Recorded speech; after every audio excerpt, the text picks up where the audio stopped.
জমজমাট কাটবে আপনাদের। তো আমি শুরুতেই শুরু করতে চাই একটা ঘটনা দিয়ে, যে ঘটনাটি আমাকে পাঠিয়েছেন কেউ একজন, লিখে পাঠিয়েছেন সেই রকম একটি ঘটনা। তিনি যেভাবে লিখছেন সেভাবেই পড়ছি।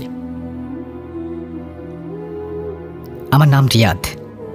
আমি বর্তমানে ইউরোপের এস্তোনিয়া নামক ছোট্ট একটি দেশে বসবাস করি। এস্তোনিয়া ফিনল্যান্ড ও রাশিয়ার মাঝামাঝি অবস্থিত, যে দেশের লোক সংখ্যা মাত্র 13 লক্ষ। আমি এদেশে গত বছর অর্থাৎ গত 2016 সালে অ্যানথ্রোপোলজির ওপরে মাস্টার্স করার জন্য আসি। বর্তমানে আমি এখানকার শহর তালিনে বসবাস করছি। আমার পড়ালেখার বিষয়বস্তুর কারণে আমাকে প্রায় সময় বিভিন্ন প্রত্নতাত্ত্বিক বিষয় নিয়ে রিসার্চ করতে হয়। কিছুদিন আগে আমার প্রফেসরের নির্দেশে আমি ও আমার সাথে আরও 3 জন মিলে তালিন শহরের পাশে ওল্ড টাউন নামের একটি জায়গায় যাই। বলে রাখা ভালো যে এই ওল্ড টাউন জায়গাটি আমাদের পুরান ঢাকার মতো, তবে খুব কম মানুষ এখানে বসবাস করে। বেশিরভাগ বাড়িগুলোই ফাঁকা এবং দেখতে সবগুলো বাড়ি একই রকমের। বাড়িগুলো এবং বাড়িগুলোর পাশে রয়েছে বেশ কিছু পুরনো স্থাপনা। দিনের বেলা দর্শনার্থীরা ভিড় জমায় এই স্থাপনাগুলো দেখার জন্য। আর দ্বিতীয় বিশ্বযুদ্ধের সময়কালে অনেক জিনিসপত্র এখনও এই শহরে পাওয়া যায়। সেদিন আমি ও আমার সাথের 3 জন মিলে আমরা একটি পুরনো স্থাপনার মাঝে প্রবেশ করি। যদিও এর আগেও অনেকবার অন্য স্থাপনায় গিয়েছিলাম এবং কিছু গবেষণা করেছি, তবে এবার এটা ছিল সম্পূর্ণ ভিন্ন, এক অন্যরকম অভিজ্ঞতা। স্থাপনাটি ছিল 4 তলা বিশিষ্ট। স্থাপনার ভেতরে সূর্যের আলো প্রবেশের কোনো জায়গা নেই, নেই কোনো জানালা, একটি মাত্র সিঁড়ি, তা আবার এতটাই সরু যে একজন মানুষেরও উঠতে কষ্ট হবে। স্থাপনার আরেকটি চমক হলো সিঁড়িটি শুধু ওপরের দিকেই নয়, বরং মাটির গভীরেও চলে গেছে। মাটির নিচে রয়েছে আরও 2টি তলা। আমাদের প্রজেক্ট ছিল মাটির নিচের তলার জিনিসপত্র নিয়ে তথ্য নির্ণয় করা। আমরা 4 জন হাতে টর্চ নিয়ে কর্তৃপক্ষের অনুমতি সাপেক্ষে মাটির নিচতলায় সিঁড়ি বেয়ে চলে যাই। মাটির নিচের প্রথম তলায় কিছু পৌরাণিক জিনিসপত্র থাকলেও দ্বিতীয় তলায় ছিল কিছু চমকপ্রদ জিনিস। তার মধ্যে ছিল দ্বিতীয় বিশ্বযুদ্ধের সময়কার হামলা করা বোমার কিছু অংশ, মানুষের খুলি, কিছু ধাতব পাত্র ও ধাতবের তৈরি বিভিন্ন বড় কলসির মতো। আমরা আমাদের ডিভাইস দিয়ে জিনিসগুলো পরীক্ষা করতেই হঠাৎ একটি জায়গায় আমাদের চোখ আটকে যায়। একটি মরচে ধরা 4 কোণা ধাতব কৌটা, যেটার গায়ে কিছু একটা লেখা। যে লেখাটা কোনোভাবেই ওই মুহূর্তে লাইটের আলোয় পড়তে পারছিলাম না, কিন্তু কেন জানি আমার খুব আগ্রহ জন্মে সেই ধাতব কৌটাটির ওপর। হয়তো সেই ধাতব কৌটাটি অন্যান্য জিনিসগুলো থেকে কিছুটা ব্যতিক্রম। আমি ওই ধাতব কৌটাটি কর্তৃপক্ষের অনুমতি সাপেক্ষে ল্যাব টেস্ট করার জন্য আমাদের সাথে নিয়ে যাই এবং ল্যাবে জমা দিয়ে আমি আবার বাসায় ফিরে আসি। সেদিন একটু রাত করে ঘুমাই এবং ঘুমের মাঝে আমি একটি অদ্ভুত রকমের স্বপ্ন দেখতে পাই। স্বপ্নে আমি নিজেকে একটি জঙ্গলের মাঝে একটি লেকের পাশে দেখতে পাই, যেখানে আমি একটি কবরের সামনে দাঁড়িয়ে আছি। সকালবেলা ঘুম ভাঙার পর আমি কোনোভাবেই বুঝতে পারছিলাম না যে এইরকম স্বপ্ন কেন দেখলাম। পরদিন সকালে নাস্তা সেরেই হাতে একটা কফি নিয়ে আমি ইউনিভার্সিটির দিকে যাই। ল্যাবে গিয়ে আমি কৌটাটি খোলার চেষ্টা করি এবং অনেক চেষ্টার পর ধাতব কৌটাটি অক্ষত অবস্থায় খুলতে সক্ষম হই। জং পড়ে থাকা সেই কৌটাটির ভেতর অনেক পুরনো একটি ছোট্ট কাগজ, যেটা দেখতে কিছুটা পুড়ে যাওয়া কাগজের মতো, অর্থাৎ হলুদ রঙের কাগজ।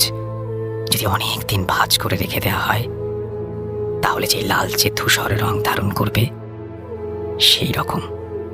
দেখে মনে হচ্ছে এটি দ্বিতীয় বিশ্বযুদ্ধ কিংবা তার আগেকার সময়ের।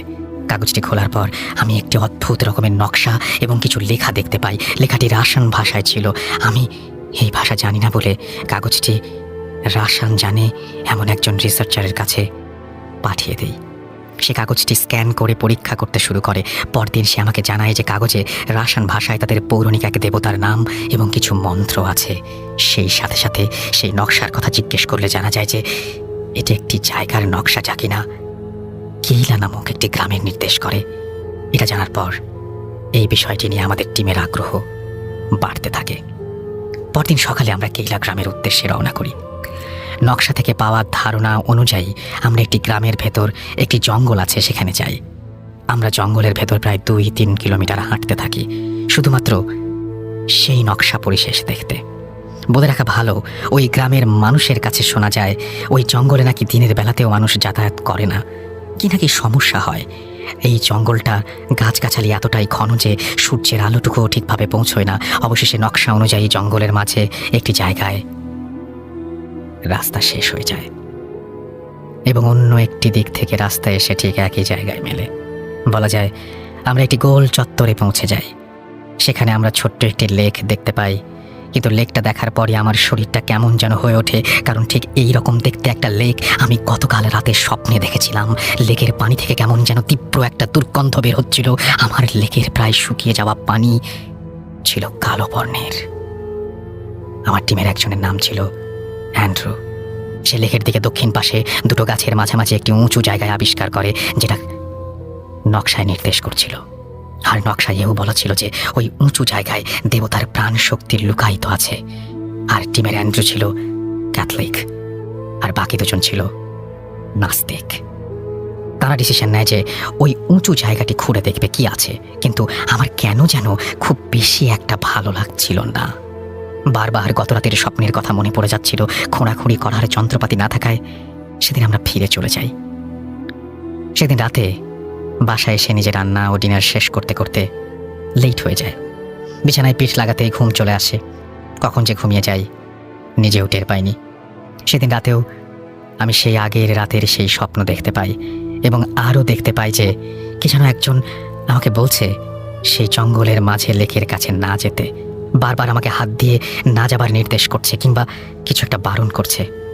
সকালে প্রচণ্ড মাথা ব্যথা নিয়ে ঘুম ভাঙে, কিন্তু কোনোভাবেই আমি স্বপ্নের ব্যাপারটা মিলাতে পারছিলাম না। প্রতিদিনের মতো আজকেও আমাকে ল্যাবে চলে যেতে হতো এবং আজকে একটু আগে কাজ শেষ করেই আমরা ওই জঙ্গলের দিকে বেরিয়ে পড়ি।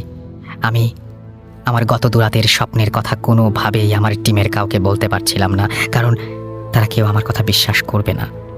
আজকে কেন জানি আমার টিম মেম্বার অ্যান্ড্রু যেতে চাইল না, তবে সবার কথার পরে সে যেতে রাজি হয়।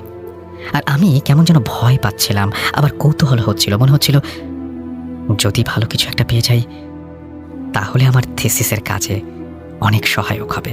যাই হোক, আজকে সমস্ত যন্ত্রপাতি নিয়ে আমরা একজনের গাড়িতে চড়ে রওনা হলাম। গ্রামের শেষ অংশে যাবার পর আর গাড়ি নিয়ে যাওয়া যায় না, তাই গাড়ি রেখে হাঁটা শুরু করলাম। গ্রাম পেরিয়ে জঙ্গলে ঢোকার সময় এক বৃদ্ধের সাথে দেখা। বৃদ্ধ দেখতে কিছুটা কুঁজো হয়ে গেছে, কিন্তু তার সব চুল দাড়ি পাকেনি, আধা আধা টাইপের। সে কোনো একটা ভাষায় আমাদের জিজ্ঞেস করলো যে কোথা থেকে এসেছি। আমরা আমাদের উত্তর দেওয়ার আগেই বলল, তোমরা যেখানে যাচ্ছ সেখানে যেও না, হয়তো ফিরতে পারবে না। কথাটা আমার মনে দাগ কাটলো। আমার সাথে থাকা অ্যান্ড্রু ও কিছুটা চমকে গেল। বৃদ্ধ আরও বলল, 5টি নাবালক শিশুকে জ্যান্ত পুঁতে ভুডু করে শক্তিশালী করে রাখা হয়েছে। বলে রাখা ভালো, ভুডো একটি প্রাচীন রোমান শয়তান দেবতার নাম। আমরা ওই বৃদ্ধকে কিছু বলার আগেই সে চলে গেল। আমরা আমাদের মতো সেই নির্দিষ্ট লেকের পাশে দিয়ে যন্ত্রপাতি নিয়ে দাঁড়াই। আজকে কেমন জানি লেকের পানি থেকে আরও বেশি দুর্গন্ধ আসছিল, আর সূর্যের আলো কম থাকায় কেমন একটা অন্ধকারাচ্ছন্ন লাগছিল। খেয়াল করে দেখলাম চারপাশ খুব নিস্তব্ধ, এমনকি পাখির ডাকও শোনা যাচ্ছিল না। খুব স্তব্ধতা বিরাজ করছিল ওই জায়গাটার চারপাশে।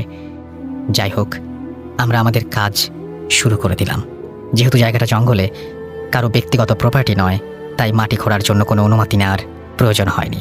মাটি খোঁড়ার আগে আমরা আরও সেই নকশার কপিটা বের করে জায়গাটা ঠিক আছে কিনা সেটা নিশ্চিত হয়ে নিলাম। তারপর আমরা 4 জনই মাটি খোঁড়া শুরু করলাম। প্রায় ঘন্টাখানেক মাটি খোঁড়ার পর সবাই ক্লান্ত হয়ে পড়ি। ছোট্ট একটা বিরতি নিয়ে আবার কাজ শুরু করব বলে আমরা সিগারেট ধরাই। চারপাশে স্তব্ধতা আমাকে কেমন যেন একটা শিহরণ দিচ্ছিল। এর আগেও এইরকম প্রত্নতাত্ত্বিক জিনিস নিয়ে কাজ করেছি, কিন্তু এবারেরটার মতো কখনোই এমন ফিল অনুভব করিনি। বারবার মনে হচ্ছিল মাটি খোঁড়ার কাজ আমাদের না। আর তাছাড়া প্রফেসর জানলে আমাদের এই টিমটার জন্য অনেক সমস্যা হয়ে দাঁড়াবে। যাই হোক, সিগারেট শেষ করে আমরা আবার কাজে ফিরলাম। তবে এবার যা দেখলাম তা ছিল আমাদের জন্য অবিশ্বাস্য। মাটি খোঁড়ার আগে উঁচু জায়গাটি যেমন ছিল এখনো তেমনি আছে, একটা খোঁড়ার দাগও নেই। বিষয়টা আমাদের কাছে প্রচণ্ড অবাক লাগলো। 4 জন মিলে 1 ঘন্টা খোঁড়ার পর মাটিগুলো আমরা যে জায়গায় পাশে ফেলেছিলাম সেখানেও কোনো চিহ্ন নেই। সত্যি অবিশ্বাস্য। এই অবাক করা বিষয়টা কেউই বিশ্বাস করতে পারছিলাম না, তাই আমাদের নিজেদের মাঝে এই কথা কাটাকাটি শুরু হয়ে গেল। এদিকে সন্ধ্যা হওয়ার উপক্রম। আমরা সেদিন আর কাজ না করে সেখান থেকে ফিরতে শুরু করলাম। ফেরার পথে যন্ত্রপাতিগুলো যার যার কাঁধে তুলে নিলাম। গাড়ি পর্যন্ত আসতে প্রায় 1 কিলোমিটার হাঁটতে হবে। আমি যাবার সময় যে যন্ত্রপাতিগুলো আমার কাঁধে নিয়েছিলাম এখনও সেই একই যন্ত্রপাতি আমার কাঁধে নিয়ে আসছি, কিন্তু এবার কেন যেন আগের চেয়ে অনেক বেশি ভারী মনে হচ্ছিল।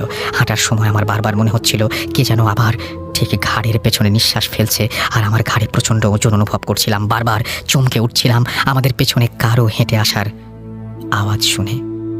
শুকনো পাতার ওপর পা ফেললে যেমন মরমর আওয়াজ হয়, ঠিক সেই আওয়াজ আসছিল আমাদের পেছন থেকে। আমাদের পাশে ঝোপের মাঝ দিয়ে কেউ যেন দৌড়ে চলে গেল, এরকম একটা আওয়াজ পেলাম। আমার বুঝতে বাকি রইল না যে আমরা কোনো খারাপ জায়গায় চলে এসেছি। এসব থেকে পরিত্রাণ পাওয়ার জন্য আমরা খুব দ্রুত পা চালালাম, কিন্তু যেখানে 1 কিলোমিটার পথ পার হবার কথা 15-20 মিনিটে, সেখানে প্রায় 1 ঘন্টা হাঁটার পর আমরা আমাদের গাড়ির কাছে পৌঁছাতে পারলাম। আমরা 4 জনই প্রচণ্ড ঘামছিলাম। গাড়ি স্টার্ট দিয়ে আমাদের টিম মেম্বার প্যাট্রিক এক টানে গাড়ির স্পিড বাড়িয়ে দিল। তখন আমরা জঙ্গল পেরিয়ে গভীর গ্রামে, যেই দেশে মোট 13 লাখ মানুষ বাস করে, সেই দেশের একটা অজপাড়া গ্রামে কজনই বা বাস করতে পারে সেটা খুব সহজেই অনুমান করা যায়।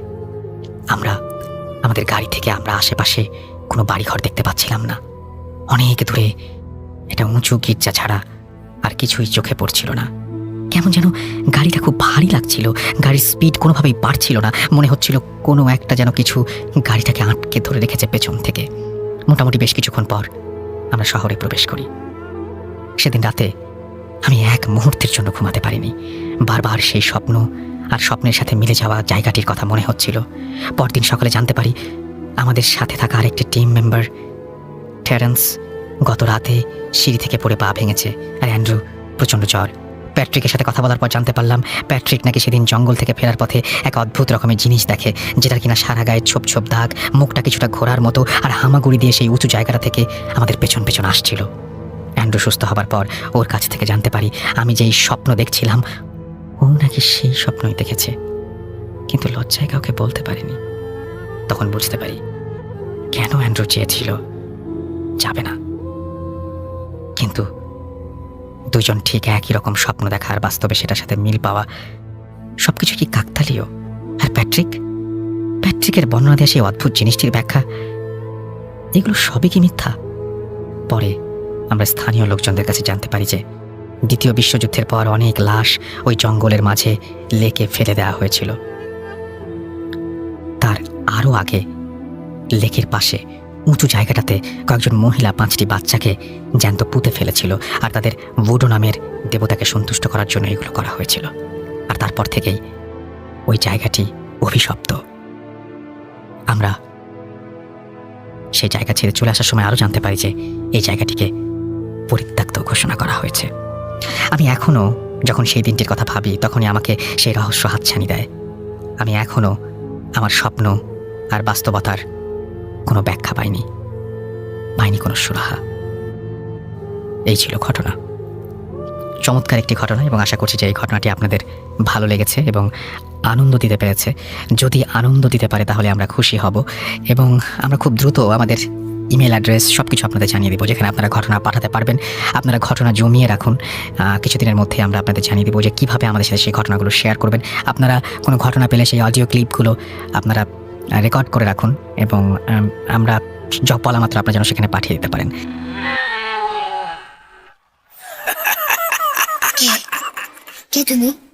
Hoot.com.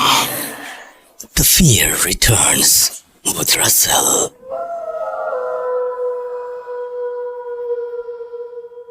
Welcome back. আমি আগেও বলেছি, আবারও বলছি যে কৌশিকদার সাথে কয়েকদিন আগে আবার দেখা হয়েছিল, এবং সেখানে যে কৌশিকদার সাথে বিভিন্ন বিষয় নিয়ে আলোচনা করতে করতে উনি একটা চমৎকার ঘটনা শোনালেন, যে ঘটনাটা অদ্ভুত রকমের সুন্দর। এবং সেই ঘটনাটি আমি চাচ্ছি যে আপনাদেরকে শোনাতে, এবং আশা করছি যে এই ঘটনাটি আপনাদের অসম্ভব ভালো লাগবে। কৌশিকদার বলার ধরন খুব চমৎকার, কৌশিকদা গল্প খুব সুন্দর করে বুঝিয়ে বলতে পারেন, এবং তার একদম জীবন থেকে নেয়া, নিজের আত্মীয় পরিজনের কাছ থেকে নেওয়া ঘটনা। সুতরাং এই ঘটনা ভুল হওয়ার বা এই ঘটনা একেবারে মিথ্যা হওয়ার কোনো চান্স নেই। এবং কৌশিকদাকে আমার মানে কী বলবো, যে শুধুমাত্র যে এই ভূতের ঘটনা তাই না, যে কোনো ধরনের ঘটনা শুনতেই আমার কৌশিকদার কাছে খুব বেশি ভালো লাগে। তো যাই হোক, কথা না বাড়িয়ে আমি যেটা করবো সেটা হচ্ছে সরাসরি চলে যাবো আমরা এখন কৌশিকদার কাছে। আশা করছি যে তার বলা এই ঘটনাটা আপনাদের অনেক ভালো লাগবে। So hello to whoever is listening to us, wherever you are, যেখানেই আপনি থাকেন না কেন। গল্প হচ্ছে গিয়ে এমন একটা জিনিস, ঘটনা হচ্ছে এমন একটা জিনিস, আর স্পেশালি সেটা যদি একটা ভৌতিক ব্যাপার হয়, এইটা আমরা বাঙালিরা যেখানেই থাকি না কেন, যেভাবেই থাকি না কেন, একবার হলেও আমরা কান পাতবো এটা শোনার জন্যে। কারণ ভৌতিক ব্যাপারটা আমাদের কালচারের সাথে এমনভাবে মিশে গেছে যে চাইলেও আমরা এটা থেকে দূরে থাকতে পারবো না। So a good ghost or super natural story আমাদেরকে সবসময় এন্টারটেইন করে। আজকে আমি আমার পরিবারের দুইটা গল্প শেয়ার করতে চাই। গল্প, ঘটনা, whatever you call it। একটা আমার মায়ের থেকে শোনা, আর আরেকটা আমার শাশুড়ির থেকে শোনা। দুটাই বেশ ইন্টারেস্টিং, দুইটাই হচ্ছে গিয়ে পোস্ট 47 বাংলাদেশের গল্প। শুরু করি তাহলে। প্রথম ঘটনাটা যেটা আমি শোনাবো সেটা হচ্ছে গিয়ে আমার শাশুড়ির মুখে থেকে শোনা, এবং এইটা হচ্ছে গিয়ে ওনার নানির সাথে ঘটে যাওয়া একটা ঘটনা। আগে একটুখানি বলে দিই যে আমার শাশুড়ির নানা এবং নানি, ইনফ্যাক্ট আমার শাশুড়ির নানা, উনি ছিলেন চুঙ্গি department, that is basically VAT and excise ডিপার্টমেন্টের ডিরেক্টর তখনকার দিনে। তো তখনকার দিনে আর কি এরকম একজন যদি কেউ ডিরেক্টর হন, হ্যাঁ, ওনাকে কিন্তু ভেরি সিম্পলি একটা খান বাহাদুর টাইটেল দিয়ে দেওয়া হতো। তো ওনারও আর কি একটা খান বাহাদুর টাইটেল ছিল আর কি। So he was Khan Bahadur something something, আর বলছি নাকি, বাট এনিওয়েজ এখন যা হয় আর কি, 47-এ যখন দেশ বিভাজন হয়, ওই সময় অ্যাজ এ গভর্নমেন্ট এমপ্লয়ি ওনাকেও মানে চুজ করতে বলা হয় যে আপনি কোথায় যাবেন, আপনি কি পাকিস্তানে যাবেন না আপনি ইন্ডিয়াতে থেকে যাবেন। তো উনি যে জিনিসটা করেন, উনি চিন্তা করেন আচ্ছা ঠিক আছে যাই আমি ইস্ট পাকিস্তানে, I will get some better opportunities over there, যাই আমি ওখানেই যাই। তো অ্যাজ ইউজুয়াল ওনাদের যে জিনিসটা হয় হচ্ছে কি, ওনাদেরকে এখানে এনেই সেগুন বাগিচাতে একটা খুবই সুন্দর বাসায় ওঠানো হয়। এই বাসাটা বেশ জাস্ট কিছুদিন আগেই আর কি ভেঙে এখানে একখানে অ্যাপার্টমেন্ট হয়েছে, বাট বিলিভ মি, আমি এই বাসাটা দেখেছি and it was a wonderful বাসা। আর ওয়ান্ডারফুলের থেকে বড় বিশাল বড় বাসা ছিল, আগে পিছে সব জায়গায় লন ছিল, প্রচুর প্রচুর ঘর আর রুম ছিল। আর এই প্রচুর প্রচুর ঘর আর রুমের ব্যাপারটাও বলি আর কি, আসলে আমার শাশুড়ির খালা আম্মা, ওনার আসলে অনেক ভাই বোন ছিলেন আর কি, আসলে বোন ছিলেন অনেক, 7 বোন। আর এই ঘটনাটা হচ্ছে গিয়ে তখন যখন ওনাদের প্রথম ভাইটা হয়, অর্থাৎ আমার শাশুড়ির মামা যখন হয়। তো আপনারা হয়তো অনেকেই জানেন না, কিন্তু আতুর ঘর বলে একটা কনসেপ্ট ছিল তখন। দ্যাট ইজ বেসিক্যালি যখন একজন অন্তঃসত্ত্বা মহিলা, উনি যখন বার্থের পরেও ওনাকে একটু কিছুদিনের জন্য আলাদা রাখা হতো। এটা কিন্তু অ্যাকচুয়ালি একটা কারণ ছিল, নট বিকজ সে ইমপিওর বা এনিথিং লাইক দ্যাট, বাট বাচ্চারও একটা অ্যাক্লিমেটাইজেশন করতে একটুখানি সময় লাগে, সেইটা জন্য একটুখানি আলাদা করে রাখা হতো। এবং তারপরে হ্যাঁ কিছুদিন পরে হয়তো তাদেরকে আবার সেই ফ্যামিলির সাথে অ্যাসিমিলেট করা হতো। তো এখন যেটা হয় আর কি, মানে জাস্ট ফর সব থেকে আর কি বলি কি যে মামা হলেন। তো এখন মামা হওয়ার সময় আর কি নানি, উনি তখনও আতুর ঘরে আছেন। তো যেটা হয় আর কি, প্রিভিয়াস প্রত্যেকটা বার্থের সময় একজন গ্রামের থেকে ওনাদের এক রিলেটিভ আসতো একদম সব কিছু এইসব দেখরেখ করার জন্যে। তো এখন এই যে রিলেটিভটা যিনি গ্রামের থেকে আসবেন, উনি আর কি তখন মানে ওই পশ্চিমবাংলা সাইডে কি রয়ে গেছেন আর কি। তো খবর ওনাকে দেওয়া হয় অ্যাজ ইউজুয়াল যে আসেন। তো মজার জিনিসটা হচ্ছে গিয়ে যে সেদিন একটা শীতকালের সকালের মতনই ছিল, অ্যান্ড এই যে রিলেটিভটা ওনার যে আসার কথা, এই রিলেটিভেরও আসার কথা কেন চিঠি অলরেডি দিয়ে দেওয়া হয়েছে 2 দিন আগে, টেলিগ্রাম করা হয়েছে না, চিঠি মনে হয় দেওয়া হয়েছিল, টেলিগ্রাম না, তো চিঠি দেওয়া হয়েছে। তো ওনারও আসার কথা। তো এখন সকালবেলার দিকে সব বাচ্চারা খেলাধুলা করছে টরছে, সব জায়গায় বিশাল বড় বাড়ি, হ্যাঁ ঠিক এরকম একখানা সময় যে জিনিসটা হয় সেটা হচ্ছে গিয়ে যে নানি হঠাৎ দেখে যে ওই যে রিলেটিভ যে দেখতে আসবে সে অলরেডি চলে এসছে। তো সে চলে আসে, তো সে চলে এসে কিন্তু আবার একটা খুব অদ্ভুত জিনিস সে করা শুরু করে, সে কিন্তু পুরো ঘরের মধ্যে ঢুকছে না। তো নানি তাকে জিজ্ঞেস করে যে কি গো তুমি আসছো কখন, তোমার তো কালকেই চিঠি পাঠাইলাম, তুমি এত তাড়াতাড়ি আইলা কেমনে বলো তো? বলে আর বলো না, চলে আসছি আমি তো টেলিগ্রাম পেয়ে গেছি, টেলিগ্রাম পেয়েই আমি চলে আসছি। বলে বাহ, খুব তাড়াতাড়ি চলে আসলো তো তুমি, হ্যাঁ খুব ভালো। তার কোনো কথাবার্তা না, সে প্রথম কথাটাই বলে হচ্ছে গিয়ে দাও দাও দেখিনি বাচ্চাটারে, দাও তো আমার কোলে। তো তখন নানি বলে যে তুমি আগে একটু ফ্রেশ হয়ে নাও। তুমি একটা সফর করে আসছো, তুমি একটু ফ্রেশ হয়ে নাও, তারপরে তুমি আসো নিও। হ্যাঁ, কিন্তু ওই মহিলা অ্যাডামেন্ট যে তুমি দাও বাচ্চাকে এক্ষুনি আমার কোলে দাও, যাও তুমি ফ্রেশ হও। না, আমার ফ্রেশ হওয়ার কোনো প্রয়োজন নেই, যাও তুমি ফ্রেশ হও। আস্তে আস্তে করে গলার স্বর বাড়তে থাকে তার, বলতে থাকে বাচ্চাটা আমাকে এক্ষুনি দাও, তুমি আমার হাতে বাচ্চা দাও, তারপরে যাও তুমি ফ্রেশ হইতে। মানে রাগারাগি করা শুরু করছে সে, অর্ডার, রাগ, চিৎকার, এরকম একখানা সময় সে আস্তে আস্তে করে না আরো আগে আসা শুরু করে, আরো এগোতে শুরু করে সে। হ্যাঁ, একটু একটু একটু করে সে আরো হেঁটে হেঁটে সামনে আসা শুরু করে। নানির এবার না একটু ভয় লাগা শুরু করে।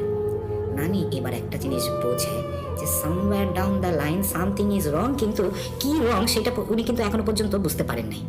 এই মহিলা ক্রমশ সামনে আসছে, ক্রমশ সামনে এসে এবার হাত বাড়িয়ে বাচ্চা নেবে, কিন্তু নিতে পারছে না, খালি বলে যে বাচ্চাটা আমাকে দে, বাচ্চাটা আমাকে দে।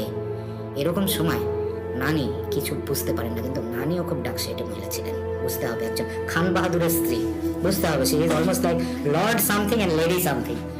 তিনিও ছিলেন ওই রকম।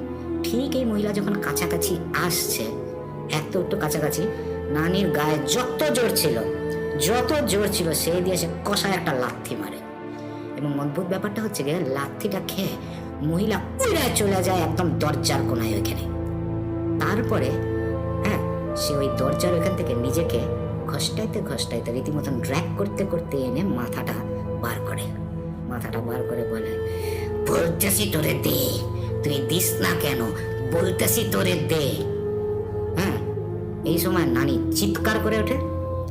এই চিৎকারে আরো কিছু সার্ভেন্টস ছিল এদিক ওদিক থেকে, তারা সবাই চলে আসে, কিন্তু তারা এসে ওই মহিলার কোনো হদিশই পায় না, অ্যাবসলিউটলি কোনো হদিশ পায় না। 2 দিন পরে উনি ঠিকই আসেন বাচ্চা দেখার জন্য। এখন কি এসেছিল, কে এসেছিল, তাদের আসলে অনেক বক্তব্য আছে এসব নিয়ে। হ্যাঁ, প্রচুর বক্তব্য। এটাও বলে যে 6 মেয়ের পরে প্রথম পুত্র সন্তান হচ্ছে, মানে উপরেলাই জানে আসলে কি ছিল। কিন্তু এই একখানা ছোট্ট একটা ঘটনা ছিল আর কি, এটা আমার শাশুড়ি থেকে শোনা। হ্যাঁ, বেশ প্রচলিত ঘটনা। ইনফ্যাক্ট ওই বাড়ির আরো অনেক ঘটনা আছে, এই একখানা ছোট্ট বললাম আর কি। Thank you. এটা অসম্ভব সুন্দর ঘটনা আসলে, এবং আমার মনে হচ্ছে যে মানে আপনি যে ব্যাখ্যাটা দিলেন না, ওইটা আরো সুন্দর ছিল, অনেক ভালো ছিল। কারণ সব জিনিসের পিছনেই না একটা না কোনো একটা কারণ, একটা কোনো ব্যাখ্যা থাকে। দ্য ফ্যাক্ট যে নানি একলা কেন ছিল, এই আতুর ঘরের কনসেপ্টটা আজকাল লোকজন কিন্তু জানে না স্যার। তাই জন্য জানা দেওয়া যে কেন একজন অন্তঃসত্ত্বা মহিলা ইভেন আফটার ডেলিভারি উনি একা ছিলেন কিসের জন্য। তো ওইখান থেকে এই ব্যাপারটা আসলে অনেক কিছু হয় আর কি, যেগুলো ঠিক এক্সপ্লেন করা যায় না। Spirit, be here with me.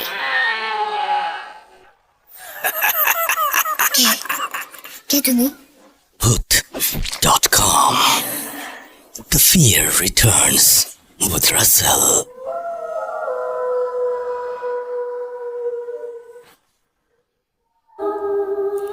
Rasel ভাই, আপনাকে ধন্যবাদ গত এপিসোডে আমার একটি ঘটনা প্রচার করার জন্য। তাই অনুপ্রাণিত হয়ে আজ আবারও লিখলাম। সরাসরি ঘটনায় চলে যাচ্ছি। ঘটনাটি আমার ফুপার সাথে ঘটা। তিনি একজন জাহাজের ক্যাপ্টেন। তার মুখে যেভাবে ঘটনাটা শেয়ার করেছেন তিনি, আমি সেভাবেই বলছি। ঘটনাটি 1988 সালের জুন মাসের। তখন আমি সিলেট রুটে জাহাজ চালাতাম। তো একবার জাহাজ নিয়ে চট্টগ্রাম থেকে সিলেটে যাই। জাহাজ লোড ছিল সিমেন্ট আর সিমেন্টের কাঁচামাল, অর্থাৎ ক্লিঙ্কারে। কিন্তু সিলেটের যে ঘাটে ক্লিঙ্কার আনলোড হবে, সেই ঘাটে অন্য জাহাজের লম্বা লাইন থাকায় আমার জাহাজ আনলোড হতে প্রায় 1 সপ্তাহের বেশি সময় লেগে যায়। তাই এই 7 দিন বসে না থেকে ভাবলাম চায়ের দেশ শ্রীমঙ্গল থেকে একটু ঘুরে আসি। আমি জাহাজের স্টাফদের একসাথে ডেকে বলার পর আমার সাথে আরও 3 জন যেতে রাজি হলো। বাকিরা জাহাজের নিরাপত্তার জন্য জাহাজেই রয়ে গেল। উল্লেখ্য, ওই সময় মোবাইল ফোন ছিল না, তাই যোগাযোগ করা আজকের মতো এতটা সহজও ছিল না। যেভাবে সেই কাজ, মূলত এটা একটা অ্যাডভেঞ্চার জাতীয় ট্রিপ ছিল তাদের সবার কাছে। ফুপা ও তাদের 3 জন কলিগ একটা গাড়ি রিজার্ভ করে শ্রীমঙ্গলে সকালবেলা রওনা দিয়ে দুপুরের আগেই পৌঁছে যান। জায়গাটা বর্তমানে একটা রিসর্ট, যেটা খুবই নাম করা, সেটা নাম বলছি না, সঙ্গত কারণে আমি ঘটনার প্রকৃত স্থানটির নাম প্রকাশ করছি না। তারা শ্রীমঙ্গল থেকে, সদর থেকে 6 কিলোমিটার দূরে কোনো একটি টি গার্ডেনে একটি বাংলোতে ওঠেন। উল্লেখ্য, তারা যে বাংলোতে উঠেছেন সেটা কোনো একটি টি স্টেটের অব্যবহৃত বাংলো। বিশেষ কারণ ছাড়া এটা কেউ ব্যবহার করতো না। মাঝে মাঝে ঢাকা থেকে অতিথি এলে সেখানে থাকতে দেয়া হতো, বা ম্যানেজমেন্টের বিশেষ প্রয়োজন ছাড়া বাকি সময় তালা বন্ধ থাকতো। এদিকে ফুপা ও তার কলিগরা সারা বিকেল ঘোরাঘুরি করে আশেপাশের জায়গাগুলোতে দেখলো। চা বাগানে, লাওয়াছড়া বোরের ভেতরে ঘুরে বাংলোতে ফিরতে ফিরতে রাত 8:30টার মতো বেজে যায় তাদের। রাত 8:30টায় চা বাগানের জন্য যথেষ্ট রকমের গভীর রাত। ততক্ষণে বাংলোর কেয়ারটেকার গভীর ঘুমে আচ্ছন্ন। ডেকে ওঠানো হলো কেয়ারটেকারকে। কেয়ারটেকার একটু বিরক্তির মাঝেই উঠে রাতের খাবার টেবিলে সাজিয়ে দেয়। খাওয়া দাওয়া শেষ করতে করতে তাদের রাত 10টার মতো বেজে যায়। কেয়ারটেকার সবকিছু গুছিয়ে চলে যাবার সময় বলল, বাবুরা, রাতে বের হইয়েন না কিন্তু, আর কোনো আওয়াজ শুনলেও বাংলোর বাইরে যাইয়েন না কিন্তু, পাহাড়ি এলাকা বইলে কথা। বলে কিছু শোনার অপেক্ষা না করে হনহন করে হ্যারিকেন নিয়ে এগিয়ে চলে গেল লোকটা। যাবার সময় দরজাটা বাতাসের ঝাপটায় কড়কড় শব্দে আপনা আপনি লেগে গেল। কেয়ারটেকারের কথাটাকে আমাদের গ্রুপের কেউ খুব একটা পাত্তা দিল না। কিসের আর বিপদ হবে, আমাদের সাথে তো আর টাকা পয়সা, স্বর্ণ, গহনা এসব নেই। 4 জন যুবক মানুষ, কার এত সাহস তাদের কাছে আসবে, এই বলে উড়িয়ে দিল সবাই কেয়ারটেকারের কথাটা। মূলত তখন ভুলেও ভাবেনি যে ভৌতিক কোনো কিছুও ঘটতে পারে। ফুপা বলছেন, আমি প্রতিদিন রাত 10:30টায় বিবিসির খবর শুনতাম বহু আগে থেকে। এটা না শুনলে আমার ঘুম আসতো না, তাই রাতে আমার সাথে শর্ট ওয়েভ ব্র্যান্ডের একটি রেডিও সবসময় সঙ্গে থাকতো, এখানে এনেছি। অবশ্য আমি যেখানে যেতাম সাথে কিছু থাকুক আর না থাকুক, রেডিওটা থাকতোই। যেহেতু জাহাজি মানুষ, তাই ফুপার আবার ধূমপানের অভ্যেস ছিল। তাই রাতের খাবার শেষ করে ফুপা ধূমপান করতে এবং বিবিসি খবর তার ছোট্ট ব্যাটারি চালিত রেডিওতে টিউন করে তার এক কলিগকে নিয়ে বাংলোর বাইরে বের হন। উদ্দেশ্য, ধূমপানটাও হবে, খবরটাও শোনা হবে, আবার খাবার পরে একটু হাঁটাও হবে, হ্রদ দেখা আর কলা বেচা সবই একসাথে। তাই আমি নূর আলম নামের এক স্টাফকে সাথে নিয়ে বেরিয়ে পড়লাম চা বাগানের মেঠো পথ ধরে। চা বাগানে সাধারণত প্রচুর শেয়াল থাকে, তাই চারিদিক হতে থেকে থেকে ভেসে আসছিল কিছু শেয়ালের হুক্কা হুয়া ডাক। গাছের ওপর থেকে মাঝে মাঝেই পেঁচার ডাক আর ডানা ঝাপটানোর শব্দ শোনা যাচ্ছিল। রাতের নিশাচর পোকামাকড়ের শব্দ শোনা যাচ্ছিল থেমে থেমে। বাতাসে গাছের পাতা ঘষার শব্দ কানে আসছিল, তবে কোথাও জনমানবের কোনো চিহ্ন ছিল না। পরিবেশটা যথেষ্ট পরিমাণের গা ছমছমে ছিল, যদিও তবু এটিকে উপভোগ করতে করতে সামনে এগিয়ে যাচ্ছিলাম। ভয়টাই মনে কিচ্ছু ছিল না তখন। পূর্ণিমা না হলেও বেশ চাঁদের আলো ছিল। চা বাগানের গাছের মাঝে বড় বড় ছাউনিওয়ালা গাছের ছায়ায় রাস্তাটা আধো আলো আধো অন্ধকারে ঢেকেছিল, তবে মাটির রাস্তাটা বেশ দেখা যাচ্ছিল। যথারীতি রেডিওর খবর শুরু হলো। শুনছি আর হাঁটছি। হাঁটতে হাঁটতে প্রায় মিনিট 15 মতো দূরত্ব পার হয়েছি। সিগারেটটা শেষ হয়ে যাওয়াতে আর একটা সিগারেট জ্বালালাম। নূর হোসেনকে জিজ্ঞেস করলাম, কিরে, ভয় পাচ্ছিস নাকি? সে কোনো উত্তর করলো না, শুধু ঘাড় নেড়ে বোঝালো, না। হঠাৎ চাঁদের আলোয় দেখলাম সামনে থেকে প্রায় 6-7 ফুট উঁচু 4 জন লোক সাদা লম্বা পোশাকে আবৃত হয়ে একটা কফিনের মতো কিছু একটা নিয়ে আমাদের দিকে আসছে, এবং তাদের পেছনে আরও 10-12 জন একই আকৃতির এবং একই পোশাক পরা লোক হেঁটে আসছে। দেখেই মনে হলো হঠাৎ কেমন যেন একটা শীতল অনুভূতি ফিল করলাম।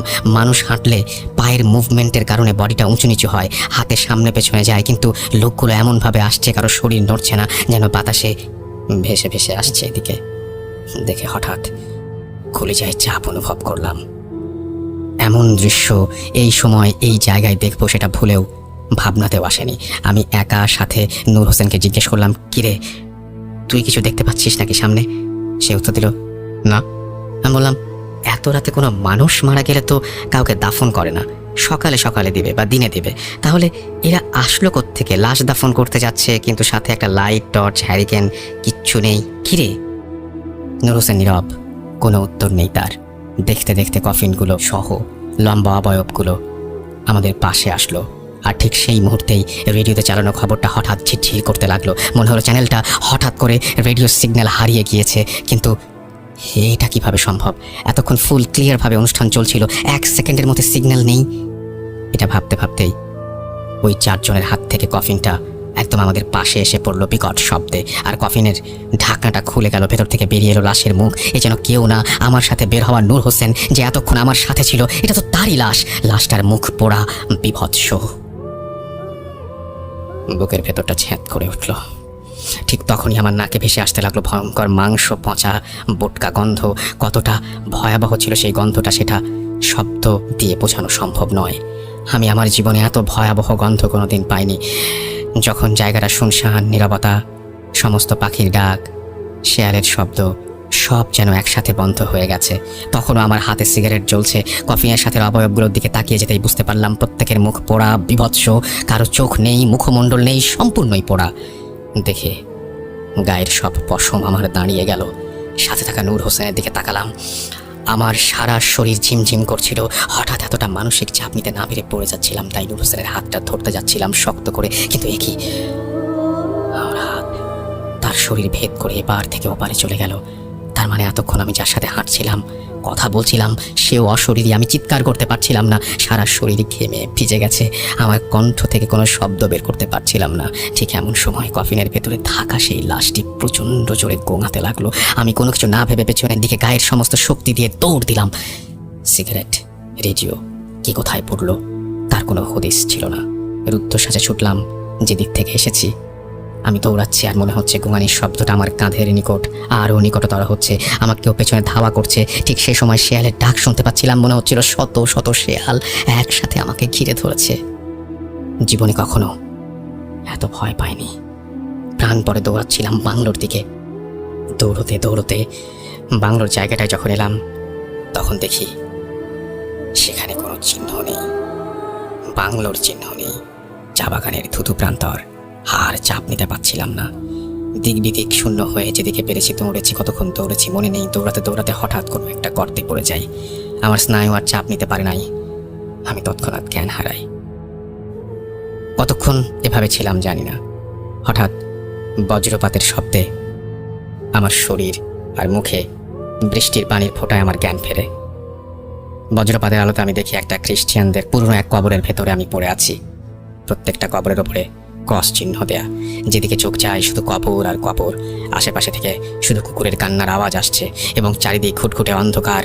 পায়ে প্রচণ্ড ব্যথা অনুভব করলাম। পায়ে হাত দিতেই দেখি বাম পাটা চিরে রক্ত বের হচ্ছে। হাত নাড়তেই দেখি কবরের ভেতরে থাকা লাশ, তার হাড় সাথে লেগে থাকা আমার পা চিরে গেছে, অর্থাৎ লাশের হাড়ে চিরে গেছে আমার পা। বজ্রপাতের আলোতে দেখলাম আমি শুয়ে আছি একটা কঙ্কালের ওপর। আর তখন কি করবো বা কি করা উচিত কিছুই আমার মাথায় আসছিল না। আমার সব ঘটনা মনে পড়ে গেল। আমি কোথায় ছিলাম, কি হয়েছে, কি আছে, সব কিছু। ভয়াবহ ব্যাপার হলো, সামনে তাকিয়ে দেখি যে কফিনটা দেখে জ্ঞান হারিয়েছিলাম, সেই কফিনটা ঘিরে ওই 4 জন আরও শত শত সাদা অবয়ব দাঁড়িয়ে আছে। বজ্রের আলোতে কবরের ভেতর থেকে দেখছিলাম আমি। সাথে শুনতে পেলাম কয়েকটা কুকুরের করুণ ডাক। কেঁদেই যাচ্ছে, কেঁদেই যাচ্ছে। হঠাৎ দেখলাম একটা কফিন ঘিরে দাঁড়িয়ে থাকা সাদা অবয়বগুলো একটি শরীর না ঘুরিয়ে, ঘাটটা 180 ডিগ্রি ঘুরিয়ে আমার কবরের দিকে তাকালো। এই দৃশ্য দেখে আমি আবারও জ্ঞান হারালাম। জ্ঞান ফিরে দেখি আমি সেই বাংলোর রুমে। আমার সামনে কেয়ারটেকার, আমার 3 কলিগ, সবাই, সাথে একজন ডাক্তার। গায়ে আমার তখন ভীষণ জ্বর, শরীরের বিভিন্ন জায়গায় কাঁটা ছেঁড়া। আমার কাছে সবাই জানতে চাইলো আমি কিভাবে গোরস্থানের ভিতরে গেলাম, কারণ গোরস্থান থেকে বাংলোটি ছিল প্রায় 4 কিলোমিটার দূরে। আমি একে একে সব ঘটনা বললাম, সব কিছু। সমস্ত ঘটনা শোনার পর আমার কলিগ নূর হোসেন বলল, আমরা যখন দুজন খবর শুনতে শুনতে হাঁটছিলাম, তখন নূর হোসেন নাকি আমাকে বলেছিল যে আমি একটু আসছি, আমি একটু বাথরুমে যাওয়ার প্রয়োজন হয়েছে। আমি তাকে ধরে ফেলবো, কিন্তু রেডিওর দিকে মনোযোগ থাকায় আমি তার কথার আওয়াজ শুনতে পাইনি। আমি ভেবেছিলাম সে হয়তো আমার সাথেই আছে। আর বাগানের রাস্তাটা কিছু সামনে গিয়ে 2 ভাগে ভাগ হয়ে যায়। আমি বামের রাস্তা ধরে হাঁটছিলাম, কিন্তু নূর হোসেন আমাকে বামের রাস্তা ধরে কিছু দূর খুঁজে তারপরে না পাওয়াতে ডান দিকের রাস্তায় খুঁজতে থাকে। অবশেষে আমাকে না পেয়ে বাংলোয় ফিরে আসে। সবাইকে নিয়ে বের হয়ে আমাকে খুঁজতে খুঁজতে সারা রাত না পেয়ে কেয়ারটেকারকে নিয়ে খুঁজতে খুঁজতে খ্রিস্টিয়ানদের গোরস্থান পর্যন্ত আসে এবং অচেতন অবস্থায় আমাকে উদ্ধার করে। ঘটনা শুনে বাংলোর কেয়ারটেকার বলল, বাবু, আপনাদের তো বলেছিলাম বের না হতে, আপনারা তো কোনো কথা শোনেননি। তখন সবাই কেয়ারটেকারকে চাপ দিলে আসল ঘটনা সে বলতে বাধ্য হয়। তখন কেয়ারটেকার বলে 1945 সালে এই চা বাগানের বাংলোতে থাকতো তৎকালীন ব্রিটিশ এক গার্ডেন ম্যানেজার, যে ছিল খুবই অত্যাচারী। চা শ্রমিকদের ওপর কথায় কথায় নির্যাতন চালাতো, চাবুক দিয়ে পেটাতো সামান্য কাজে ভুল হলে। তার অত্যাচারে অতিষ্ঠ হয়ে তখনকার সময়ের কিছু বিদ্রোহী চা শ্রমিক তাকে ধরে রাতে চা বাগানের ওই 3 রাস্তায় আগুন দিয়ে পুড়িয়ে মারে। তার পোড়া দেহ তখন কফিনে করে ওই 4 কিলোমিটার দূরের খ্রিস্টিয়ানের কবরস্থানে দাফন করা হয় এবং তারপর থেকে ওই রাস্তার মোড়ে কেউ এলে বা গেলে কফিনে করে মৃতদেহ আনা ওই দৃশ্য দেখতে পায় এবং মাঝে মাঝে বাংলোর আশেপাশে কোনো কারণ ছাড়াই পোড়া মাংসের গন্ধ পাওয়া যায়। আর এই দৃশ্যটা যার সামনে পড়ে তার সাথে কোনো না কোনো একটা দুর্ঘটনা ঘটেই যায়। তো চিকিৎসায় কিছুটা সুস্থ হয়ে ওই দিন বিকেলেই তারা ওই স্থান ত্যাগ করেন এবং সিলেটে জাহাজে চলে যান। ঠিক তার পরের দিনই ফুপা জাহাজের ইঞ্জিন রুমে আগুন লাগে তার। কোনো রকম ক্যাজুয়ালিটি ছাড়া আগুন নিয়ন্ত্রণে আনতে সমর্থ হন। আশ্চর্যের ব্যাপার হলো ওই সময় জাহাজের ইঞ্জিন বন্ধ ছিল। বন্ধ অবস্থায় ইঞ্জিনে আগুন লাগার ঘটনা বেশ বিরল, কিন্তু সেটা কিভাবে হলো সেটা আজও রহস্য। কেয়ারটেকার বলছিল যে চা বাগানে যে পোড়া কফিন তারা দেখেছিলেন তার সাথে দ্রুত দুর্ঘটনা ঘটে, তবে ইঞ্জিনে আগুন লাগা কি সেটারই ইঙ্গিত? এই ছিল ঘটনা। তবে আমি এই ঘটনার সাথে আরও কয়েকটা বিষয় চিন্তা ভাবনা করে আমার ভীষণ বেশ নাড়া দিয়েছে এবং সেগুলো তিনি শেয়ার করেছেন। সেটা না হয় এইখানে আমি না বলি, বাট এই ছিল ঘটনা এবং ঘটনাটি অসম্ভব সুন্দর একটি ঘটনা। আশা করছি আপনাদের ভালো লেগেছে। তো এই ছিল আমাদের ঈদের প্রথম দিনের আয়োজন। আমরা চেষ্টা করব বাকি দিনগুলো তো আপনাদের শোনাতে। আমি কালকে তো আসছি, দ্যাটস ফর শিওর। পরশুর ব্যাপারটা এখনও জানি না, পরশুর ব্যাপারটা যেন অপেক্ষা করতে হবে, কিন্তু প্রতিদিনই রাত 11:59 3 দিন আপনারা আমাকে পাবেন আশা করি। আজকের মতো এখানে বিদায় নিচ্ছি। আরও একবার ঈদ মোবারক, ভালো কাটুক আপনার দিনটা। কালকে কেমন ঈদ কাটলো সেটা জানবো আপনাদের কাছ থেকে। ফিরে আসবো আবারও। Tata.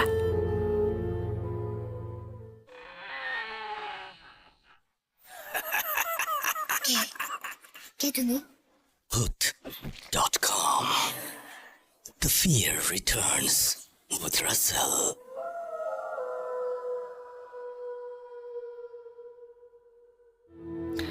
Right, you are listening to ভূত.com। আমি রাসেল আছি সাথে এবং আপনারা শুনছেন আমাকে। এই মুহূর্তে আমি যেটা করব সেটা হচ্ছে যে সরাসরি চলে যাব আরও একটি ঘটনায়। কিন্তু এই ঘটনাটি কার? হ্যাঁ, এই ঘটনাটি আমাদের অনেক পুরনো একজন বন্ধু, আমাদের অনেক পুরনো একজন সহযাত্রী আবরার ভাইয়ের, এবং আবরার ভাই এই ঘটনাটি আমাদের রেকর্ড করে পাঠিয়েছেন। অডিও ক্লিপ তো থাকতেই হবে, তাই না? সো রেকর্ড করে পাঠিয়েছেন। কোয়ালিটি কেমন হবে আই ডোন্ট নো, কারণ তাকে স্টুডিওতে আনা সম্ভব না, কারণ he lives in US. So ওখান থেকে তো মানে আমাদের ভূত.com-এর এরকম কোনো সামর্থ্য নেই তাকে উড়িয়ে নিয়ে সেখানে ঘটনা শোনাবো আপনাদেরকে। সো তিনি ঘটনা খুবই সঙ্গত কারণেই রেকর্ড করে পাঠিয়েছেন। তার সেই অডিও ক্লিপটি আমরা প্লে করছি। এনজয়।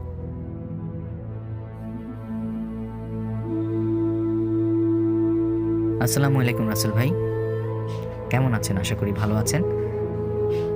আমি আবরার খান, নিউ ইয়র্ক থেকে। আজকে যে ঘটনাটা আমি শেয়ার করব সেই ঘটনাটা আমার খুব কাছের এক বন্ধু ফয়সালের সাথে ঘটে যাওয়া। ফয়সালও নিউ ইয়র্কের বাসিন্দা, জামাইকা 179 স্ট্রিট হিল সাইডে। তার চাকরির সুবাদে সে কাজ করে ম্যানহাটন সিটি বলে পরিচিত নিউ ইয়র্কে। সো ম্যানহাটনের ম্যাডিসন স্কোয়ার গার্ডেন অনেকেই হয়তো নাম শুনেছেন।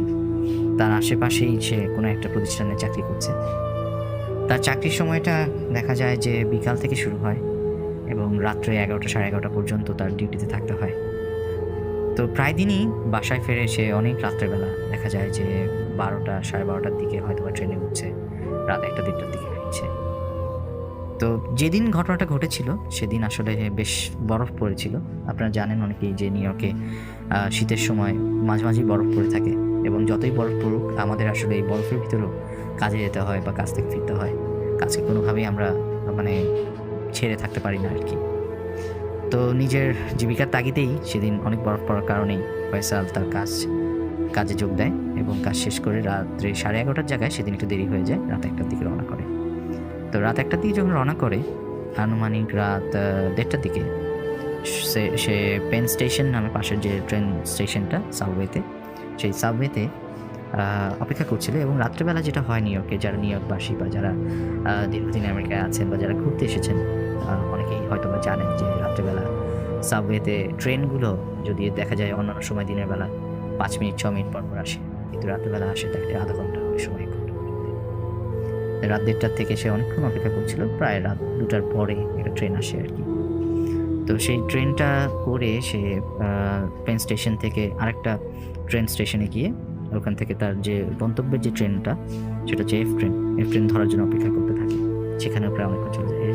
ইতিমধ্যে রাত 3টা বেজে যায়। তো প্ল্যাটফর্মে অনেক ফাঁকা ফাঁকা জায়গার ভিতরে বেশ মানুষজন দূরে দূরে ছিল। আর একটা ট্রেন স্টেশন আন্ডারগ্রাউন্ডে অনেক বড় থাকে। আপনারা হয়তো যারা দেখেছেন বা হয়তো ধারণা করলেও বুঝতে পারবেন যে একটা যদি ট্রেনের কম্পার্টমেন্ট যদি দেখা যায় যে 12টা 15টা থাকে, সেখানে কতখানি জায়গা নেই। ও যেখানে ছিল সেখানে আসলে আশেপাশে কোনো মানুষ ছিল না, হয়তো দূরে অনেকে কেউ ছিল। তো হঠাৎ করে প্রকট দুর্গন্ধ তার নাকে আসতে থাকে দুর্গন্ধ বেসিক্যালি দেখা যায় যে উন্নত বিশ্বে এরকম ট্রেন স্টেশন এটা আসলে সেরকম অস্বাভাবিক একটা বিষয়। দেখতে পেলো যে যে সিঁড়িটা আর কি প্ল্যাটফর্মে নেমে এসছে, মানে মেইন উপর থেকে যে সিঁড়িটা দিয়ে সবাই নেমে আসে প্ল্যাটফর্মে, সেই সিঁড়ি দিয়ে একটা মানুষ নেমে আসছে, খুব খুশকো খুশকো, মানে যাদেরকে বলা যায় আর কি হোমলেস। তো ওই হোমলেস লোকটা আস্তে ধীরে নেমে আসছে এবং আস্তে আস্তে যে ওই লোকটা যখনই কাছে আসতে থাকে, ফয়সাল ফিল করলো যে ওই যে দুর্গন্ধটা আরও বিকট হতে থাকলো। কাছাকাছি আর যখন আসলো দেখলো উস্কো উস্কো একটা খুব চিরাজর্ণ একটা মানুষ। তো সেই লোকটা যখন কাছে আসে, হাতে তার একটা ক্যান, ওই যে যেগুলো এমটি ক্যান, বিয়ারের ক্যান হতে পারে বা ড্রিঙ্কসের ক্যান হতে পারে, তো ওই ক্যানটায় সে ওই কয়েন নাড়াচ্ছে আর শব্দ করছে, বলছে, এটা খুব ভারী গলায় ফয়সালকে বললো, sir can you get me $1? would love to buy some beer. এটা বলার পরপরই ফয়সাল আসলে খুব অস্বস্তি ফিল করা শুরু করছিল, যেহেতু দুর্গন্ধ, এবং একটা সে পকেট থেকে $1 নোট বের করে সেই ক্যানটাতে দিয়ে দেয় এবং দেওয়ার সাথে সাথে লোকটা আস্তে আস্তে আস্তে হেঁটে আরেকদিকে চলে যায়। ইতিমধ্যে ট্রেন চলে আসে, তার গন্তব্যের F ট্রেন চলে আসার পরে সে কম্পার্টমেন্টে উঠে যায়, ডোর ক্লোজ হয়ে যায়। ডোর ক্লোজ হয়ে যাওয়ার পর ঘুরে দাঁড়াতে সে দেখলো যে প্ল্যাটফর্মে সেই উস্কো খুস্কো লোকটা তার দিকে তাকিয়ে খুব অস্বাভাবিক একটা মানে দৃষ্টি তার দিকে দিয়ে রেখেছে এবং কেমন জানি একটা অদ্ভুত একটা হাসি দিচ্ছে। যাই হোক, তো ওখান থেকে ট্রেনে করে যেতে প্রায় 1 ঘন্টা সময় লাগে তার গন্তব্যে, তার বাড়ি যেখানে, সেটা হচ্ছে 179 জামাইকাতে ওই স্টেশন নামতে। তো যেতে যেতে এক সময় সে দেখতে পেল যে মানে সে খুব টায়ার্ড ছিল, সো অনেকটা নিদ্রার মতো হয়ে আসলো। তো স্বপ্নে সে আবল তাবল, মানে কোনো মানে ট্র্যাক ছাড়া অনেক কিছু, মানে কী জানি দেখলো। তো এরকমই মানে খুব অস্বস্তি লাগছিল আসলে তার তখন, এত টায়ার্ডনেসের ভিতরে।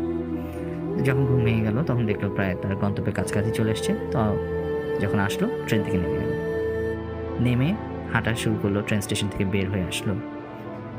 এখানে বলে রাখা ভালো, ফয়সালের বাসা 179, যে জামাইকা 179, ওখান থেকে হিল সাইড থেকে আরও বেশ কিছু দূর, প্রায় 10-15 মিনিট হাঁটতে হয়। তো সেখান থেকে সে হাঁটা শুরু করলো। রাত বাজে তখন প্রায় কাছাকাছি 3:30 পৌনে 4টা এরকম একটা সময়ের দিকে। হাঁটতে হাঁটতে আগাচ্ছে। আর রাস্তায় আসলে তখন তেমন একটা লোকজনও ছিল না, মানে চুপচাপ, যেহেতু সে প্রতিদিনই আসে, তো এই এনভায়রনমেন্টেই সবসময় চলাফেরা করে বা হেঁটে অভ্যস্ত। তো এই সময় হঠাৎ করে দেখতে পেলো যে অনেক দূরে তার বাড়ির কাছাকাছি প্রায় চলে এসছে।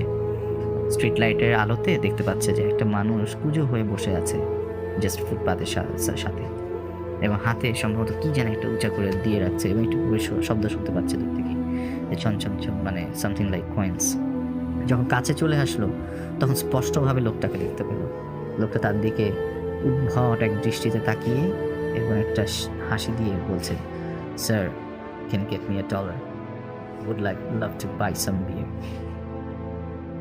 ফয়সাল লক্ষ্য করলো এই লোকটা আর কেউ নয়, সেই ট্রেন স্টেশনের লোকটা যে কিনা ভিক্ষা করছিল তার কাছে, হোমলেস। সে ঘাবড়ে গেল, এই লোকটা এখানে আসলো কিভাবে।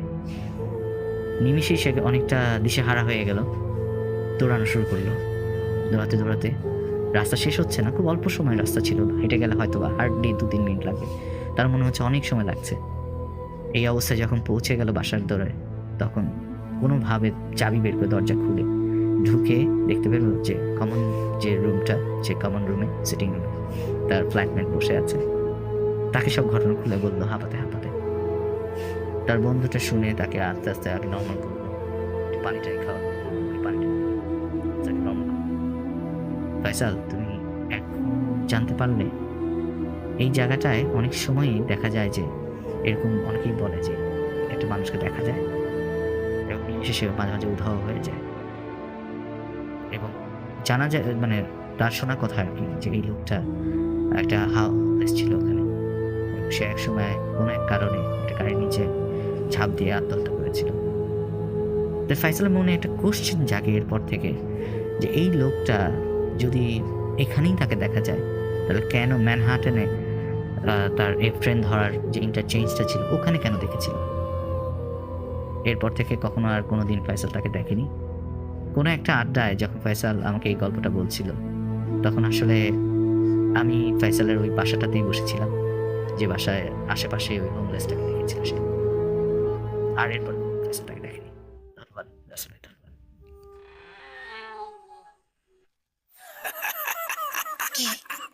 কে তুমি? Hoot.com. The fear returns with Russell.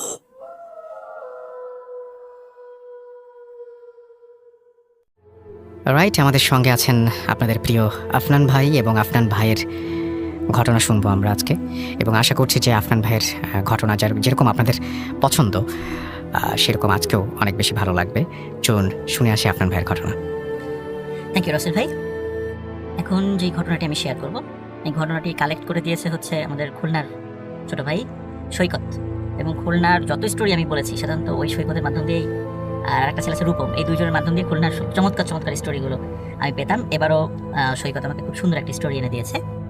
তো যিনি বলেছেন, তো উনি সঙ্গত কারণ ওনার নামটা বলতে নিষেধ করেছেন, এমনি আদার্স সব কিছু বলতে বলেছেন, কারণ যার সাথে যে ইসের সাথে ঘটনা তার আত্মীয় হয়তো উনি, এই জন্য উনি সঙ্গত কারণে নামটা বলতে নিষেধ করেছেন। তো ঘটনাটির স্থান হলো সাতক্ষীরা জেলার আশাশুনি থানার আনুলিয়া ইউনিয়ন, এবং এই আনুলিয়া ইউনিয়নের আকসরা বাজার নামে একটা গ্রাম আছে। এই আকসরা বাজারের এই ঘটনাটা, তো ঘটনাটি আসলে মানে শুরুটা আমি বলি যে যেখান থেকে সূত্রপাত, সেটা হচ্ছে ওই গ্রামে মানে স্বাধীনতার আগেই, মানে বাংলাদেশ স্বাধীনতার আগে একজন মেম্বার ছিলেন। তো যেহেতু গ্রামীণ পলিটিক্সের সাথে উনি ইনভলভ ছিলেন, মানে ভালো খারাপ মিলিয়েই মানুষ, কিছু ভালো কিছু খারাপ, পুরোটাই খারাপ না, মানে কিছু ভালো কিছু খারাপ মিলিয়ে মানুষ। তো উনি দেখা যেতেন যে মাঝে মাঝে নিজের মানে ক্ষমতা টিকিয়ে রাখার জন্য বিভিন্ন সময় ভালো কাজের সাথে বিভিন্ন ধরনের অত্যাচারগুলো কাজ উনি করে ফেলতেন। তো এভাবে দেশ স্বাধীনের পরে উনি আর মেম্বার ছিলেন না, কিন্তু উনি এই 90-এর দশকের দিকে মারা যান, মানে বয়সেই মারা গেছেন আর কি, এমনি অন্য কোনো ইসে না, বয়সে মারা গেছেন। তবে উনি মৃত্যুর সময় যারা উপস্থিত যারা ছিলেন আমাকে স্টোরিটা শেয়ার করেছেন আর কি, যার মাধ্যমে শোনা। তো প্রচণ্ড কষ্ট পেয়েছিলেন মৃত্যুর সময়, মানে মৃত্যু যন্ত্রণা যে কি আমাকে বলেছেন আর কি, কারণ আমাকে ওই সৈকত যখন এটা ঘটনাটি আমাকে শুনেছে, ও রেকর্ড করে পাঠিয়েছিল, আমি নিজে ভয়েস ক্লিপটা আমি শুনেছি আর কি। তো মৃত্যু যন্ত্রণাটা যে কি এটা ওই মেম্বার সাহেবের মানে মৃত্যু না দেখলে কেউ বুঝতে পারবে না। তো উনি মারা যান, মারা যাওয়ার পরে স্বাভাবিকভাবেই ওই বাজারের মানে আকসরা বাজারের মানে রাস্তার মেইন একটা রাস্তা আছে, রাস্তার পাশে একটা কবরস্থান আছে, কবরস্থানে কবরস্থ করা হয়। এবং ওইটা বলতে পারেন ওনাদেরই জায়গা আর কি, বেশ উনি অনেক ভূসম্পত্তির মালিক ছিলেন, মানে কবরস্থ করা হয়। কিন্তু যেদিন কবর দিয়ে এসছে তার ঠিক পরের দিনই মানে লোকজন এসে খবর দিল যে ভাই কবরটা তো ভেঙে গেছে। তখন দেখে যে আসলেই সত্য, কবর ভেঙে গেছে, পায়ের দিকটা দেখা যাচ্ছে, কাফন দেখা যাচ্ছে, মাথা দেখা যাচ্ছে। তখন ওরা চিন্তা করেন যে ঠিক আছে, তাহলে কালকেই কবর দিলাম আজকে ভেঙে গেল, ওনারা বিষয় একদম স্বাভাবিকভাবে নিয়েছেন, হতেই পারে। তো ওনারা আবার বাঁশ টাস দিয়ে সবকিছু চাটাই দিয়ে আবার সুন্দর করে কবরটা প্রস্তুত করে দেন, মানে স্বাভাবিকভাবেই। পরের দিন আবার কিছু লোক এসে বলে যে ভাই কবর তো ভেঙে গেছে। দেখি একই অবস্থা, কবর ভেঙে গেছে, আবার ঠিকঠাক করেন। পরের দিন আবার একই খবর, ওই কবর ভেঙে গেছে। কি মুসিবত, এরকম প্রতিদিন এই কাজটা কে করতেছে? বলে বৃষ্টি তো নাই, কোনো মানে শেয়াল যে ওটা ই করেছে তাও তো না, কবর ভাঙছে কেন? এখন চিন্তা করেন না, বারবার যেহেতু ভাঙছে অলরেডি 3 দিন হয়ে গেছে, 3-4 দিন হয়ে গেছে, এদিকে শরীরেও পচন ধরে গেছে। এখন চিন্তা করেন না, এইভাবে আমরা এখন আর ওইটা ই না করি, এখন যেখানে ভেঙে গেছে আমরা মাটি দিয়ে দিই, মানে মাটি দিয়ে পূর্ণ করে দিই, তাহলে ভাঙলেও হয়তো আর এরকম হবে না। তো ওনারা মাটি দিয়ে পূর্ণ করে দেন যতটুকু যেখানে যেখানে ই ছিল আর কি, সেখানে তাহলে এখন আর ভাঙবে না, চিন্তা করে চলে আসে।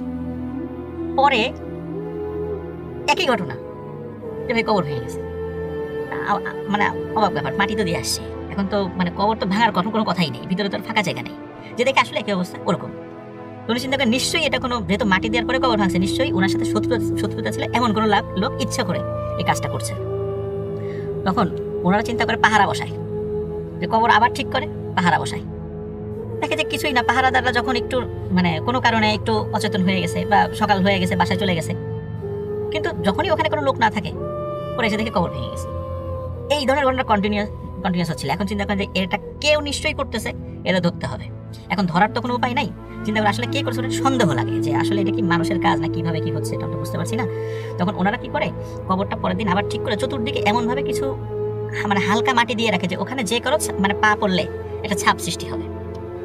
তখন ওইভাবে দিয়ে চলে আসেন, আজকে আর কারো পাহারা থাকার দরকার নাই, যদি কোনো মানুষের কাজ করে আমরা বুঝতে পারবো, কারণ কাছে এসেই তো ভাঙবে। মোটামুটি কবরের চতুর্দিকে 10-20-15 হাত দিয়ে এরকম হালকা মাটি দিয়ে রেখেছে, যেন পা পড়লেই ওখানে ছাপ পড়ে যায়, যেই আসুক না কেন। পরের দিন রাসেল ভাই ঘটনা একই, কিন্তু কোনো মানুষের পায়ের ছাপ নাই, কোনো পশু পাখির পায়ের ছাপ নেই, কবর ভেঙে গেছে। তখন বলে যে আসলে ওখানকার যে স্থানীয় আলেমরা বলে না, এটা কোনো মানুষের কাজ না, এটা অন্য কোনো কারণে হচ্ছে। তো ওনার যারা সন্তানরা ছিল বলে তোমরা তোমার বাবার জন্য বেশি করে একটু দান খয়রাত করো, দোয়া করো, আশা করি সমস্যাটার সমাধান হবে। তখন উনি ওনার সন্তানরা যারা ছিলেন তখন মসজিদ, মাদ্রাসায় বা এতিম বা দুঃখ দরিদ্র লোকদের দান খয়রাত করে তার বাবার রুহের উদ্দেশ্যে। তারপর রাসেল ভাই এই ঘটনার ঘটেনি, মানে এটা শেষ, কবর ভাঙার একদম স্বাভাবিক হয়ে যায়। ওনারা কবরের চারদিকে একটু পাকা করে দেন, এটা এখনো আছে সেটা। কিন্তু এই ঘটনার পরে নতুন করে একটা ঘটনার আবির্ভাব হওয়া শুরু হয়। তো যিনি মানে যার সাথে ফার্স্ট এই ঘটনাটা ঘটে সেটা হচ্ছে, ওনার নাম হচ্ছে জামাল। তো জামালের কাজ ছিল রাতের বেলা, উনি যেহেতু সাতক্ষীরার ওইদিকে তো আপনার ওই যে সুন্দরবনের কাছাকাছি, তো মাছটা ওনারা ধরেন।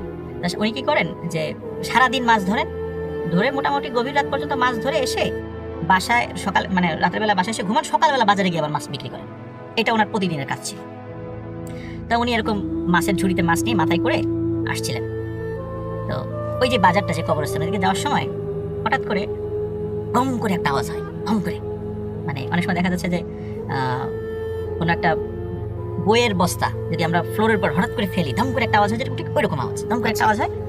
আওয়াজ শুনে স্বাভাবিকভাবে উনি আওয়াজটা শুনেন, কিন্তু মনে করছে হয়তো স্বাভাবিক কিছু। হঠাৎ করে দেখে যে ওই আপনার রাস্তার পাশেই একটা অন্ধকারের মধ্যে লুঙ্গি পরা এবং গেঞ্জি পরা, গেঞ্জিটা কেমন আসলে আমরা বলে বুঝবেন, সেটা হলো ওই যে স্যান্ডো গেঞ্জি, কিন্তু ওই যে আমরা যেমন টি শার্টের মতো কিছু স্যান্ডো গেঞ্জি আছে না, ওরকম পাতলা গেঞ্জিগুলো গ্রামের লোকজন অনেক পরে থাকেন, এটা তো ওরকম গেঞ্জি পরা। একজন লোক বলছে, এই জামাল নাকি?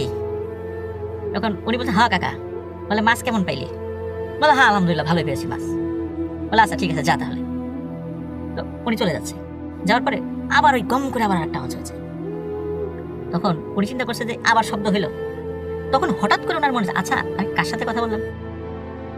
তখন বলছে, জামাল নাকি? তখন বলছে ও এটা তো মেম্বার চাচার গলা, ওনার সাথে তো আমি কথা বললাম, উনি মারা গেছেন অনেকদিন আগে। তখন উনি ওই মাছের ঝুড়িটা ফেলে দিয়ে চিৎকার করতে করতে বাসায় চলে যান। বাসায় যান, ওখানে গিয়ে সেন্সলেস হয়ে পড়ে যান। যখন জ্ঞান ফেরে উনি সবাইকে বলেন যে আমি রাতের বেলায় এই ঘটনা ঘটেছে। তখন মোটামুটি ওনাকে ট্রিটমেন্ট করা যায় আর কি, ঝাড়ফুঁক করা যায়, নাকি ওটা দিয়ে এই করা হয়। কিন্তু উনি আসলে রাত্রেবেলা এতটা ভয় পেয়েছিলেন, ওনার প্রচন্ড জ্বর আসে, এবং আমরা বিভিন্ন সময় গল্পে বলেছি এরকম যে জ্বর আসলে স্বাভাবিক অনেকে মারাও যান, এবং উনি 7-8 দিন জীবিত ছিলেন, মারা যান। তো এটা যখন উনি মারা যান তখন এলাকায় বলে যে মানে কেন মারা গেলেন, উনি ভয় পেয়েছিলেন। কেন ভয় পেয়েছিলেন? যে মেম্বার চাচাকে দেখেছিলেন রাস্তায়, এটা দেখে উনি খুব ভয় পেয়েছিলেন। এটা মানে গ্রামে এটা চাউর হয়ে যায়। তো এরপরে আব্দুর রহমান নামক একজন ব্যক্তি আছেন, উনি মাছের এই করেন না, নর্মালি ওই বাজারে ওনার দোকান আছে। কোনো একদিন ওই দোকান বন্ধ করে আসতে আসতে দেরি হয়েছে, উনি একাই আসছিলেন। উনি আসার সময় হঠাৎ করে ঠিক ওরকম গম করে একটা আওয়াজ হয়। আওয়াজ হওয়ার পর উনি দেখেন যে সামনে একজন লোক দাঁড়ানো। বলে, কি রহমান নাকি? বলে, জি চাচা। বলে, কি আজকে দেরি হলো কেন? বলে, অনেক আজকে হাটের দিন ছিল, অনেক কাজ টাজ ছিল, এই জন্য। আর তাছাড়া গঞ্জ থেকে বন্ধ থেকে মাল আসবে, মাল আসতে দেরি হয়েছে, এই জন্য দোকানটা বন্ধ করতে দেরি হয়ে গেছে। এই কথা বলতে বলতে আব্দুর রহমানের মাথায় খেয়াল আসছে, কি রে উনি তো মারা গেছেন, এটা কে তাহলে? তখন উনি প্রচন্ড জোরে চিৎকার করেন এবং চিৎকার করে লোক ডাকা শুরু করেন। তখন দেখে কি ওই লোকটা আস্তে আস্তে কাছে আসছে এবং শরীরের আকৃতিটা আরো বড় হচ্ছে, এবং ওনাকে একদম মানে ওনার গলা ধরে মানে একদম উঁচা করে ছুঁড়ে ফেলে দেন, এবং উনি যায় পড়েন একটা কাঁটাতারের উপরে, এবং ওই কাঁটাতারের ওইখানে ছিল একটা মাদ্রাসার বাউন্ডারিটা আসলে কাঁটাতার দিয়ে ঘেরা। উনি কাঁটাতারের উপরে পড়ে যান, মারাত্মকভাবে আহত হন, এবং উনি চিৎকার চেঁচামেচি করেন। তখন ওই মাদ্রাসার স্টুডেন্টরা ঘুম থেকে জেগে যায়, হুজুররা চলে আসে দেখে যে ওনার এই অবস্থা। তখন ওনাকে সেবা শুশ্রূষা করে আস্তে আস্তে উনি সুস্থ হন, উনি আর মারা যান নাই। কিন্তু এলাকাতে এই ঘটনাটা চাউর হয়ে যায় যে এই রাস্তাতে আসলেই এই মেম্বার চাচাকে দেখা যায়। তখন মোটামুটি অনেকেই রাতের বেলা ওই রাস্তা দিয়ে মানে আসার ক্ষেত্রে কখনো একা আসেন না। আরও একটা মজার বিষয় রাসেল ভাই, সেটা হচ্ছে যে এই ঘটনাটা কিন্তু এখন পর্যন্ত চলমান। ও এখনো চলছে? এখনো চলছে। যারা ওই অনেকে ভুল করে, অনেকে তো জানেন না, কেউ তো আত্মীয় বাড়িতে গিয়েছেন বা কোনো কারণে যারা জানেন না, তারা অনেক সময় একা চলার সময় যে সবসময় যে দেখেন বিষয়টা এমন নয়, তবে মাঝে মাঝেই দেখেন। এখন পর্যন্ত সেটা চলছে স্টিল নাও। এবং আমাকে যিনি ঘটনাটা বলেছেন উনি মানে 100% হলফ করে বলছেন যে ঘটনাটা 100% সত্যি। কেউ যদি জাজ করতে চায়, ঠিকানা তো সব বলেই দিয়েছে যে ওই গ্রামের সাতক্ষীরা জেলার ওই ইসে গেলেই এই ঘটনাটা শুনলে বুঝতে পারবে যে আসলে ঘটনাটা সত্য কিনা। এটাই ছিল রাসেল ভাই। থ্যাংক ইউ সো মাচ, আপনাকে কষ্ট করে স্টুডিওতে আসার জন্য অনেক অনেক ধন্যবাদ, এবং আশা করছি আবারও ভবিষ্যতে আমাদের দেখা হবে। ভালো থাকবেন আফরান ভাই, এবং সবসময় আশা করছি যে আমাদের সঙ্গেই থাকবেন। আপনার জন্য শুভকামনা রাসেল ভাই, ইনশাল্লাহ একসাথেই থাকবো আল্লাহ যদি চান। জি, thank you so much. Thank you.